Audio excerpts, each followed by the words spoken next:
मस्जिद के शहर में बैठ करके पूरी दुनिया की बात होगी अंदर की जाएंगे तो कौन जाएंगे ये के तकलीफ करते सुनेंगे इमाम साहब यही तकलीफ करते हैं। अरे बार बार वही बात बोलते हैं। एक साहब ने इसी तरीके से हमसे कहा बार बार एक ही तकलीफ कितना सुनेंगे। हम बोले बाबा आधा घंटा तकलीफ करते होंगे जुम्मा में। बोला हाँ। हम बोले 6:30 मिनट तुम सुना दो। आधे घंटा सुने जो कहते हैं मैं बार बार सुना मैं जानता हूँ कम से कम 6.5 घंटा 6.5 मिनट ही तुम सुना दो। हिम्मत नहीं है ये लोग। कभी ऐसा होता है तालाब है जरूरी नहीं है कि हर एक आदमी उस तालाब में जाके हर एक आदमी मछली से पकड़ ले, लेकिन कोशिश करो जाल फेंको मच्छरदानी लगाओ गिरगिरा लगा के तलाश करो हो सकता है अगर पकड़ा जाए। कोशिश करोगे तब ना क्या है तुम्हारा फल है जाओ बैठा चला। हमेशा उलमा की गुफ्तगू सुननी चाहिए। खुतबा शोरा की गुफ्तगू सुने ध्यान से। हो सकता है उसमें से एक अच्छी बात निकल जाए और वो अच्छी बात अगर हमने सुना और उस पर अमल कर लिया हो सकता है वही हमारे और आपके लिए जरिए निजात बन जाए। हमारी दुनिया भी कामयाब हो जाए हमारी आखिरत भी कामयाब हो जाए। बच्चे जब अल्लाह तबारक व तआला के प्यारे हबीब अलैहि सलातो व तस्लीम फरमाते हैं जब तुम्हारे घर में कोई औलाद हो बेटा हो या बेटी हो तो तुम अकीका करो। मेरे आका फरमाते हैं अकीका करो। अकीका करना जनाब अहमद मुस्तफा मोहम्मद मुस्तफा सल्लल्लाहु अलैहि वसल्लम की प्यारी सुन्नत है। अकीका करना सुन्नत है। क्या करना नारे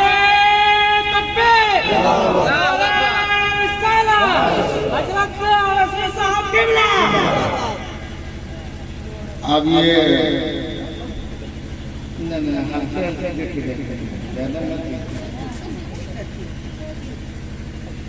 ओरिजिनल फूल लाया क्या कीजिएगा यही मजबूरी चलता है। हार किसी को पहना दिया जाए तो खतरे से खाली नहीं। हमारे इलाके में जब किसी बकरा को कुर्बानी करना होता है तो पहले उसको फूल चढ़ा देता है। जैसे ये हम देखें वैसे हमको डर लगा। आपको हार चढ़िए गया है 2 महीना अभी तो कुर्बानी करने हुआ है। चलिए आप लोगों की मोहब्बत है। हाँ तो जब बच्चा पैदा हो तो अकीका करना है, लेकिन पैदा हो जब बच्चा तो सबसे पहला काम क्या करना है? मेरे आका अलैहिस्सलातु तस्लीम फरमाते हैं जब किसी के घर में कोई बच्चा पैदा हो तो जब बच्चे की विलादत हो जाए तो सबसे पहले उस बच्चे की जुबान को मीठी करो, उसका मुंह मीठा करो। क्या बच्चा पैदा हो तो रसगुल्ला के मुंह में खुश मीठा करने से क्या मकसद कि बच्चे जब पैदा होना हमारे घर में कोई बच्चा पैदा हुआ तो किसी बुजुर्ग की पर देखो कि इस गांव में सबसे बेहतर कौन है, नेक कौन है, तो सबसे बढ़िया क्या मिलेगा? इमाम साहब से भी बढ़िया कौन मिलेगा? बोले अल्हम्दुलिल्लाह बहुत लोग मिलते हैं, लेकिन अल्हम्दुलिल्लाह आपका इमाम इस वक्त बहुत अच्छा है और अक्सर इमाम उलमा अच्छे होते हैं अल्हम्दुलिल्लाह। एक आलिम साहब है, इमाम साहब है, बुजुर्ग है, आलिम है, हाफिज है, कारी है, वो हाफिज साहब बहुत तकी परहेजगार है, अच्छे हैं, उनके पास चले जाओ और क्या लेकर के जाओ? खजूर ले लो। खजूर आका फरमाते हैं खजूर लेकर के जाओ और खजूर लेकर के उसे दे दो, उस बुजुर्ग को दे दो, मुत्तकी परहेजगार कर दो और उसे कहो कि हुजूर इसे चबा करके मेरे बच्चे के मुंह में दे दे। वो उसे चबा करके बच्चे के मुंह में दे देंगे। हमारे बुजुर्गान दीन फरमाते हैं कि जब वो मीठा खजूर उस बच्चे के मुंह में डाल दिया जाएगा तो उसकी मिठास का ये असर रहेगा कि जब वो बच्चा बड़ा हो जाएगा उसकी जुबान मीठी हो जाएगी, कभी वो कड़वी जुबान में बातें नहीं करेगा। अगर वो बात भी बोलेगा तो लोगों की बातों को सुनने के लिए हमेशा मुंतज़िर रहता है। लेकिन उससे पहले क्या करता है? बुजुर्गान-ए-दीन फरमाते हैं जब बच्चा पैदा हो जाए तो उसे नया कपड़ा मत पहनाओ।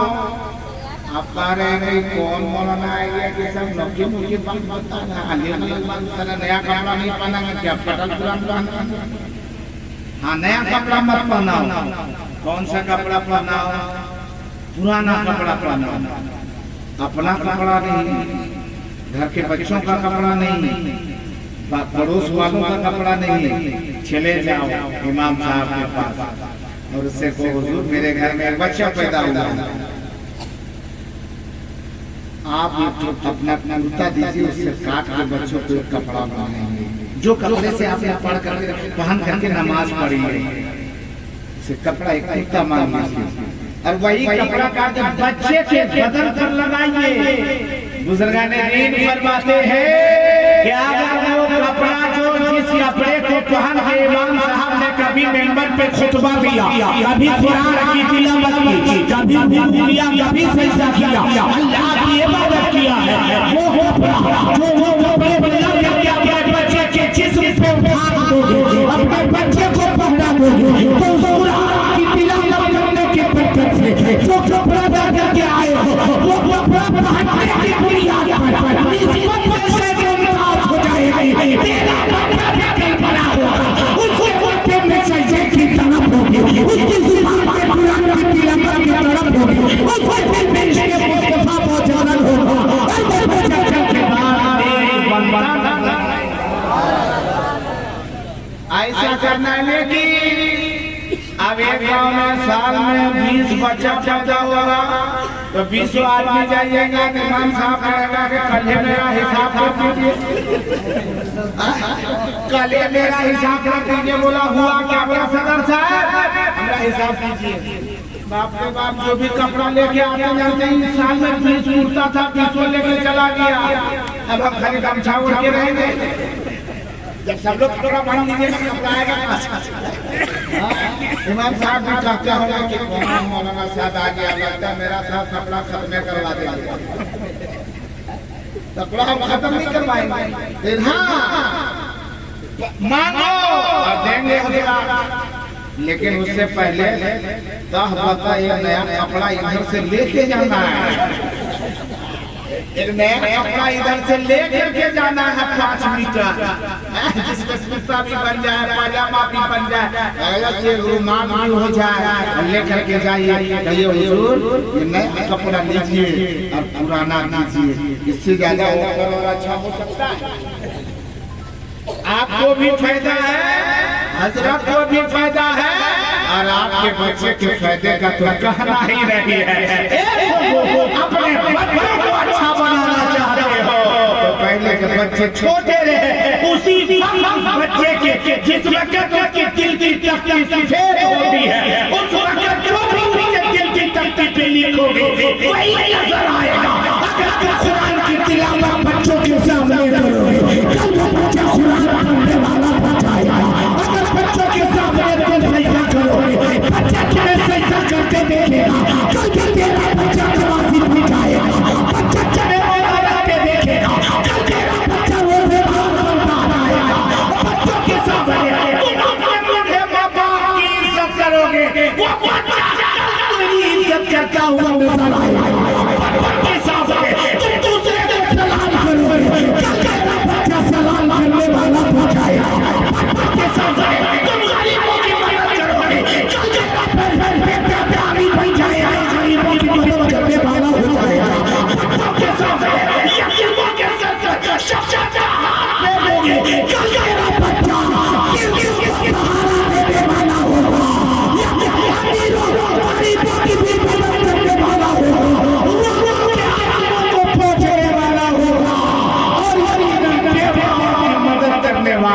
वाला शर्त ये है कि हम बच्चे को अच्छा बनाना चाहिए। बताइए आवाज साफ पहुंच रही है? जी जी, अभी भी मुझे शक हो रहा है, आवाज साफ नहीं पहुंच रही है।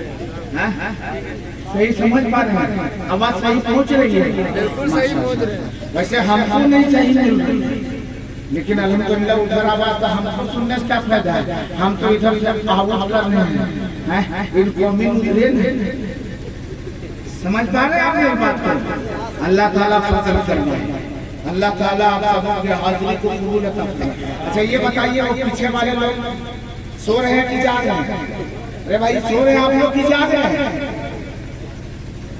कुर्सी पे बैठे, खटिया पे बैठे, चौकी पर बैठे, वही लोग सो रहे हैं कि जाग रहे हैं? थोड़ा हाथ उठा के बताइए कितने लोग सो रहे हैं? ये देखो। अच्छा जो लोग जाग रहे हैं बोले या रसूल अल्लाह, और उनसे बोलो सुभान अल्लाह, माशाअल्लाह, अल्हम्दुलिल्लाह, अल्हम्दुलिल्लाह, अल्हम्दुलिल्लाह। तो जब बच्चे पैदा हों तो करना क्या है, समझ में आने वाली बात? अरे समझा ना? अब से इमाम साहब का कपड़ा समझ कर लिया, लेकिन पहले दे लीजिए।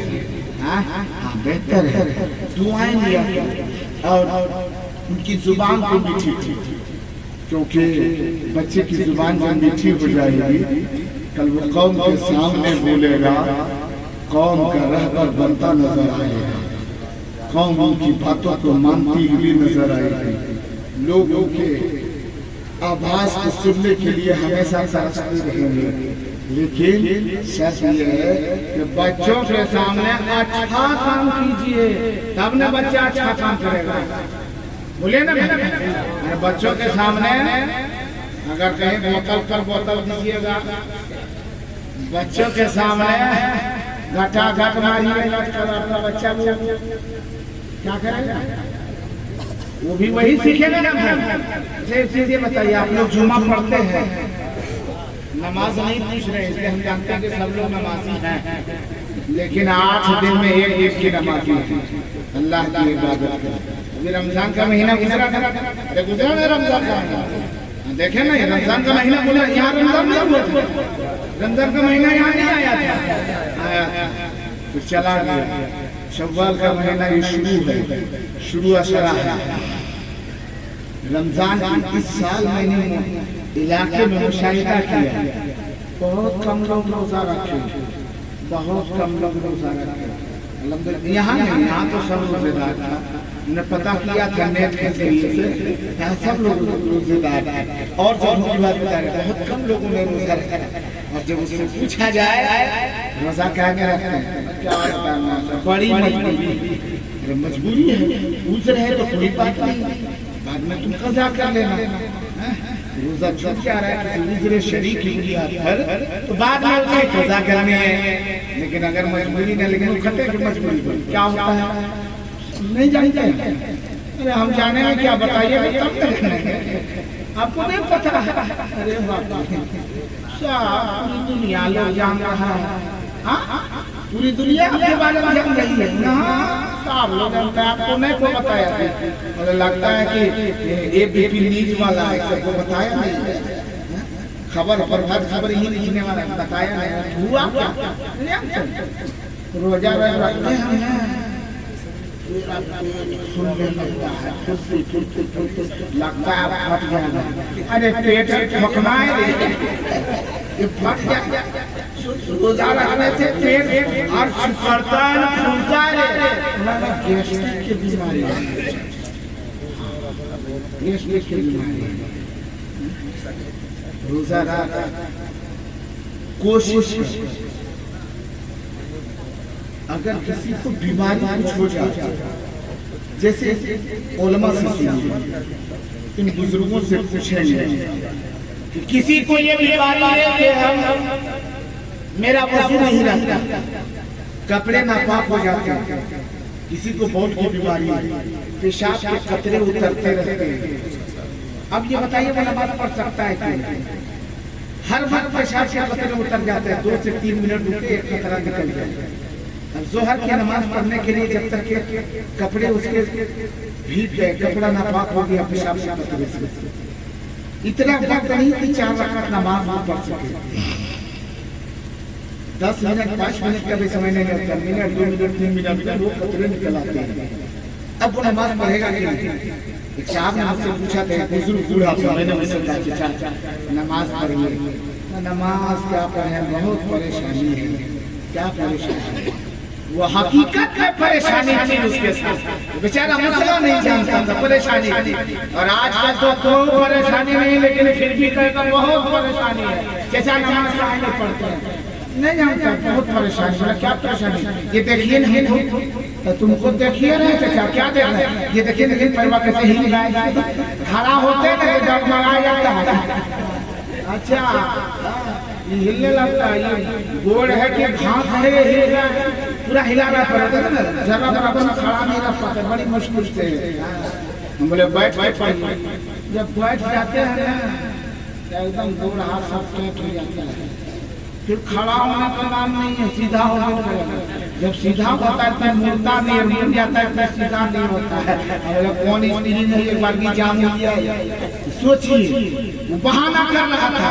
और वही चाचा आगा गए गांव में कोई बड़ौता गई नाच गाना ढोलक वाला, तो गया है लाठी ने प्यारे से खड़ा होकर देख पीछे जा, आज गोड़ नहीं हिल रहा है, आज पैर नहीं हिल रहा। हम ये देखे थोड़ी ना है, बोला तो उन्नतिया या तो खोज रहे हैं, तो नतिया या रंगे खोज यही खोज रही है, देख खुद बहाना करके देख ले, उससे 1 घंटा से खड़ा है, उस वक्त पैर हाथ जाम नहीं हुआ। अल्लाह की इबादत करने को बस रहता है कि पैर हाथ जामने लगता है, पैर हाथ बढ़ाने लगता है, क्या खाने लगता है। एक बहाना करने वालों दुनिया में लेकिन याद रखो खुदा के सामने कौन सा बहाना करोगे, मुस्तफा के सामने कौन सा चेहरा लेकर के जाओगे। मैं कह रहा था चाचा ने कहा मेरे पास उतर है, मैंने कहा क्या उतर है? उन्होंने कहा कि पेशाब कतरे की बीमारी है, मुझे इतना फर्क नहीं मिलता कि मैं नमाज पढ़ूं, कतरे की बीमारी है। और मैंने सुना है कि पेशाब का कतरे 1 दिरहम से कम तो वजू भी टूट जाता है, 1 दिरहम है उससे ज्यादा है तो कपड़े भी नापाक हो जाते हैं, वजू भी टूट जाता है। अब हम नमाज कैसे पढ़ेंगे, इसलिए नहीं पढ़ पाता। पूछो इन बुजुर्गान और से मसला बताएंगे। अगर तेरे साथ ये बीमारी है, अगर तेरे साथ ये बीमारी है तो तेरे लिए मसला अब यहाँ से बदल जाएगा। जब जोहर का वक्त हो जाए उस वक्त तुम कपड़े जो जिस कपड़े में तुम पेशाब के कतरे लगे हैं, कपड़े को धो दो, फिर उसके बाद तुम वजू करो, वजू करके तुम नमाज पढ़ने के लिए खड़े हो जाओ या बैठ के नमाज पढ़ो, जैसे तुम्हारी ताकत हो उस हिसाब से तुम नमाज पढ़ने के लिए हाजिर हो जाओ। अब उसके दरमियान जितने कतरे आएंगे, जितने भी कतरे निकलेंगे ना, उस वक्त तेरे वजू टूटने का हुक्म दिया जाएगा या तेरे कपड़े की नापाकी का हुक्म दिया जाएगा। उस वक्त तुम नमाज पढ़ते जाओगे, जब जब तुम नमाज पढ़ोगे जोहर का उतने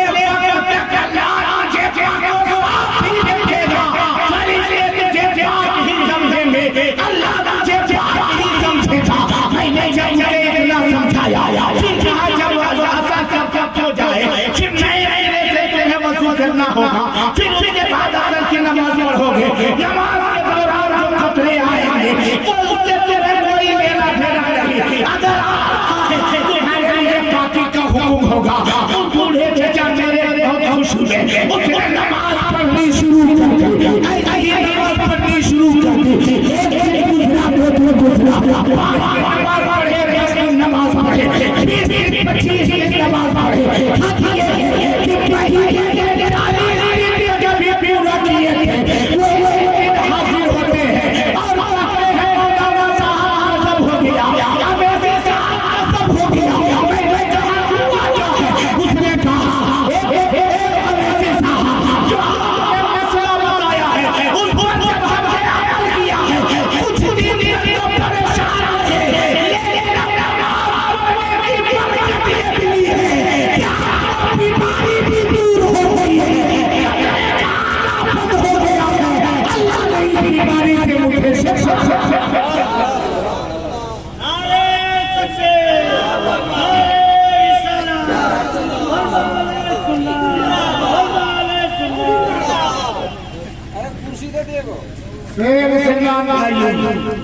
आज बलाएं आती हैं, वबाएं आती हैं, आ रही है, परेशानी आ रही है, मुसीबतें आ रही हैं, क्यों है?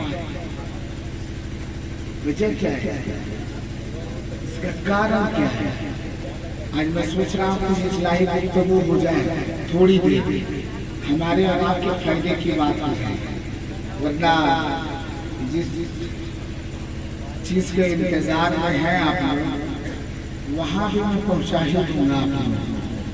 लेकिन जरूरत है इस वक्त हमें और आपको अपने अमाल को सुधारने की, इसकी जरूरत है। जरूरत को मैंने महसूस किया, इसलिए मैंने इन बातों को रखने की कोशिश की। 10 मिनट और बर्दाश्त कर लेंगे, फिर उसके बाद महफिल का इख्तिताम होगा या और आगे बढ़ाएंगे हमारे बुजुर्गान-ए-दीन और गुफ्तगू फरमाएंगे। 10 मिनट मुझे और बर्दाश्त कीजिए। सुनने के लिए तैयार हैं? अरे बोले मैं सुनने के लिए तैयार है। माशाअल्लाह, अल्हम्दुलिल्लाह। अल्लाह ताला आप सबके जज्बों को सलामती अता फरमाए। साहिब खाना ने जो जिक्र रसूल का एहतमाम किया है अकीके के ताल्लुक से, अकीका करना क्या है बताया था, सुन्नत है। अकीका करना सुन्नत है। अरे खतना करना, खतना करना भी सुन्नत है। बेटा बेटी पैदा हो तो बेटी का भी अकीका करना चाहिए, बेटा की अकीका करना चाहिए। आप लोग बेटी का अकीका कभी करते हैं? एक जगह पर मैंने कहा बहुत गमगीन था, वैसे भी बेटी पैदा होती है तो लोग उतना खुश नहीं होता है ना?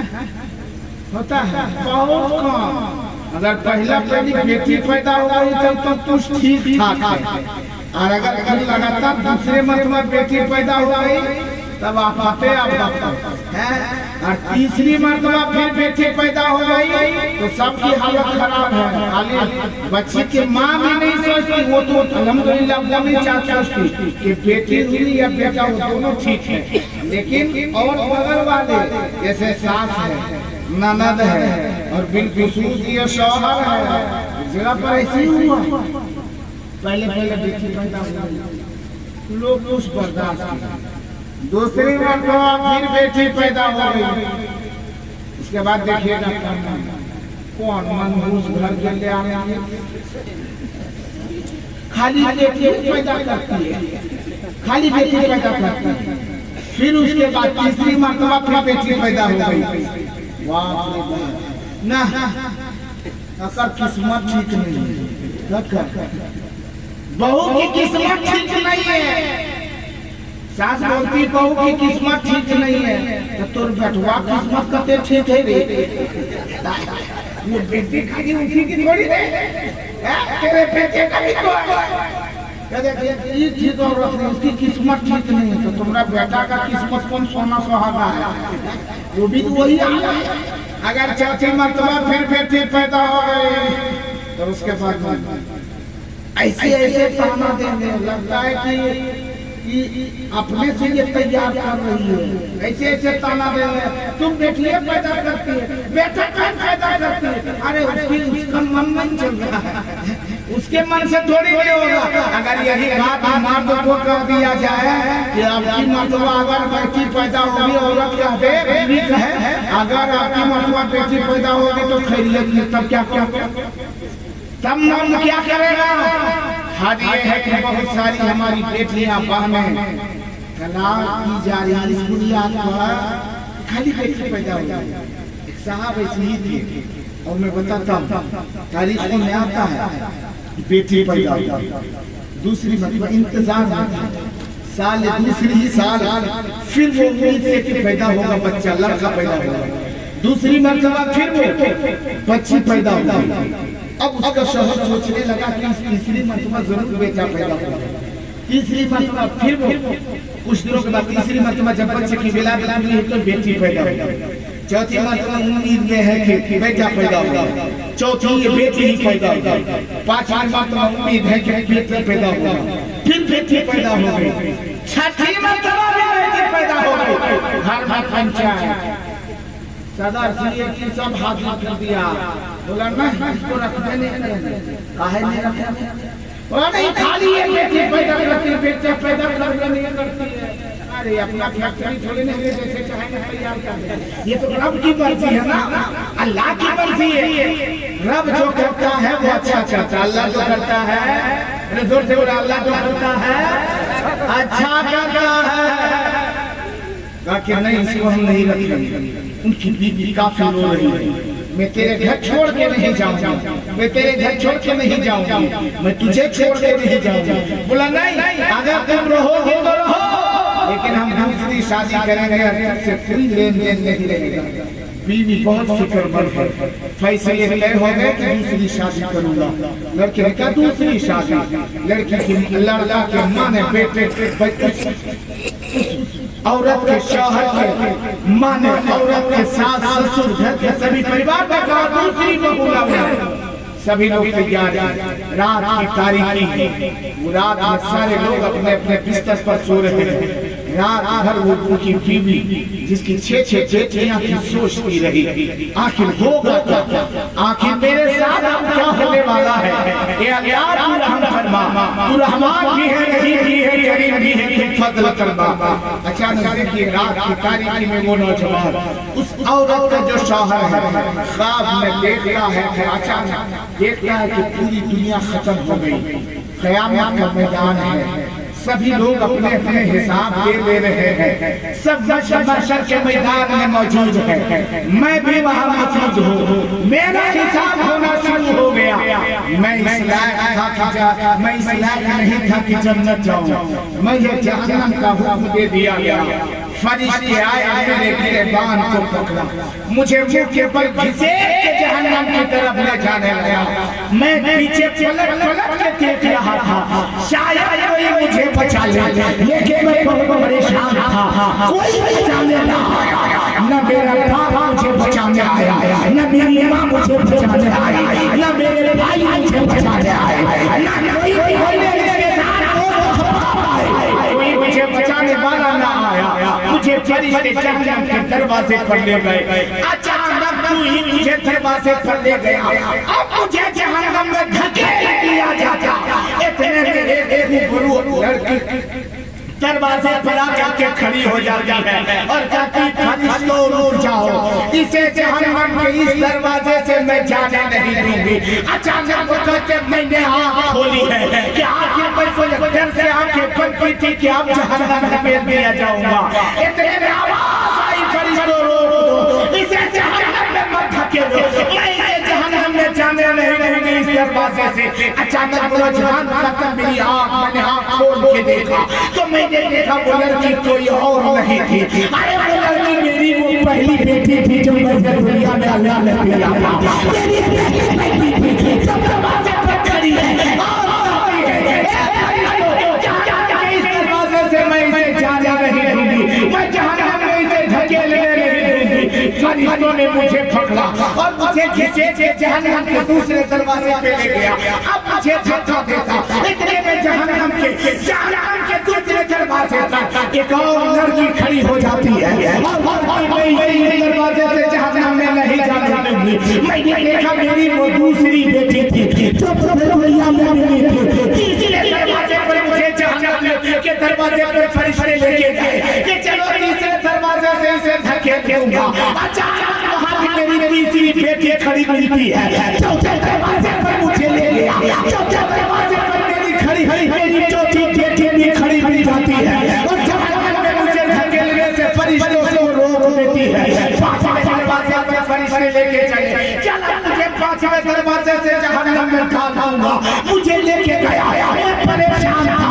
पांचवें दरवाजे पर मेरी पांचवी बेटी खड़ी है, छठे दरवाजे पर लेके गए, छठे दरवाजे पर मेरी छठी बेटी खड़ी थी। अब फरिश्तों ने कहा चल तुझे सातवें दरवाजे पर लेकर के चलता हूँ, सातवें दरवाजे से तुझे धकेल दूंगा। मौका करने के बाद मैं और भी लगने लगा कि पहले दरवाजे पर पहली बेटी कब आ गई, दूसरे दरवाजे पर दूसरी बेटी कब आ गई, तीसरे दरवाजे पर तीसरी, चौथे दरवाजे पर बेटी, अब सातवीं बेटी तो आएगी। सातवें दरवाजे से मुझे जहन्नम में धकेल लिया जाएगा। अचानक मैंने चीख निकाली है, मुझे गोली आनी चाहिए तो उस बीवी से मैं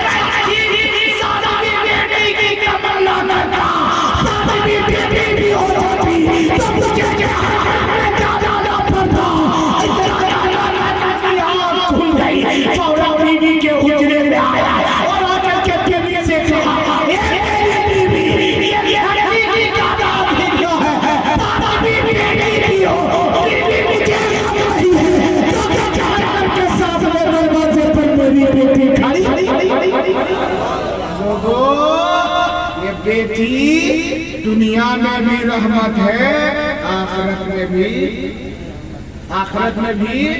रहमत है। बेटा यहाँ भी बरकत है, वहाँ के लिए भी बरकत है। वो भी कैसे बरकत है?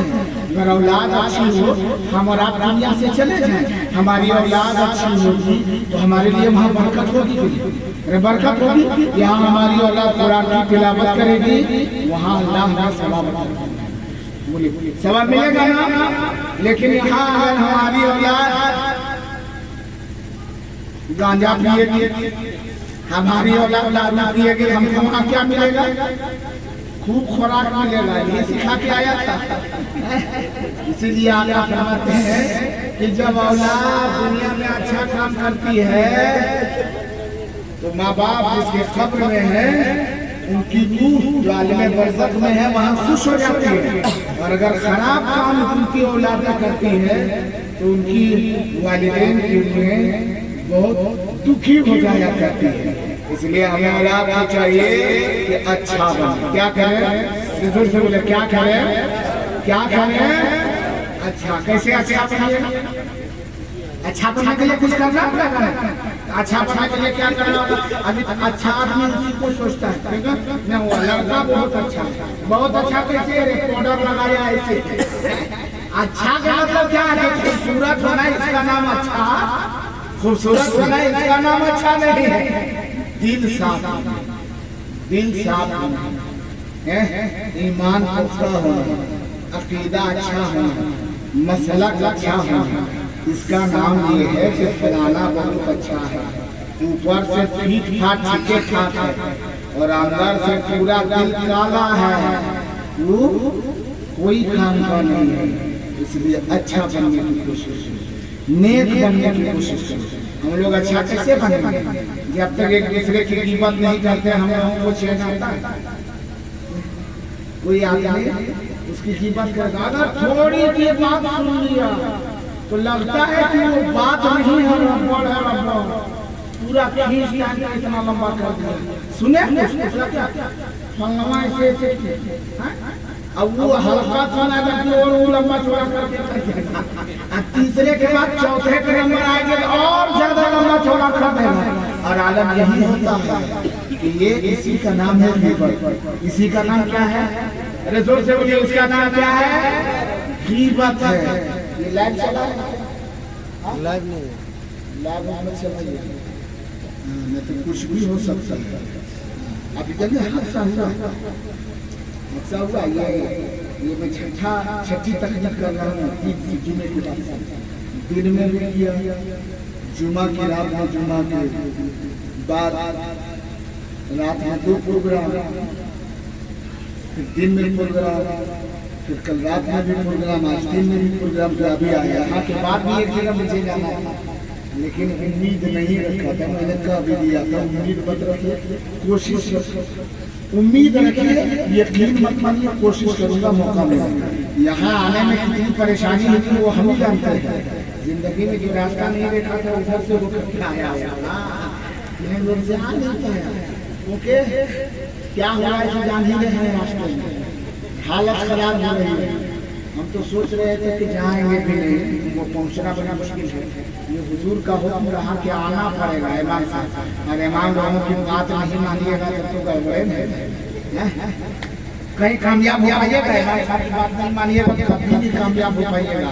इसलिए हम लोग उलमा की बात मानते हैं, इमाम की बात मानते हैं, क्योंकि हम भी मदरसा चलाते हैं। इमाम लोगों की बात नहीं मानिएगा तो रमजान का कहेगा मेरे रसीद का ऐलान करेगा तो फल्ला। इसलिए हमको भी इसका जरूरत है। इमाम लोगों की हम लोग इज्जत बहुत करते हैं, अल्हम्दुलिल्लाह। सबों को करनी चाहिए, सबों को करनी चाहिए, इज्जत करनी चाहिए, एहतराम करना चाहिए नहीं, लेकिन हम लोग करते हैं, ठीक है, ठाक करते हैं, बहुत अच्छा करते हैं।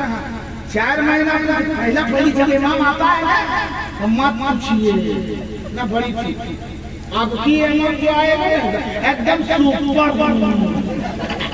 एकदम सुपर है मेरे भाई, बहुत कितनी अच्छी अच्छी बात बोलता है, हम लोग जिंदगी में सुना तो ऐसा बोल रहा है, बहुत अच्छी बात। हाँ तकरीर भी ठीक, अरे भला मत पूछो, लाखों की कोयल की बोली है, खूब तारीफ। 2 महीना के बाद हल्का डाउन हो, 4 महीना हुआ तो थोड़ा और कांटा नीचे आ जाएगा, 6 महीना होते होते ये मान नहीं चलेगा। कह रहे कि 6 महीना पहले ठीक है चल रहा था यार, कौन हो गया, लंगर हो गया, नहीं चल नहीं क्यों खा खा खा के सुतल रहता है, खाता सो जाता है, खा खा सुतल रहता है। हमको डर इस बात की है, कल के बाद लोग ये ना कहना शुरू कर देते हैं कि हमारे यहाँ मेहमान आया ऐसा खा खा सोता नहीं है, सुतले सुतले खाता है, ऐसा ना लोग कहने लगे, इतने लंबा चौड़ा करके बोलेंगे। अगर देहिए भारी हो गया, इसको पानी लग जाए, ना ना हटा हटा हटा, बाप रे बाप लग रहा है पूरा गाना हटा।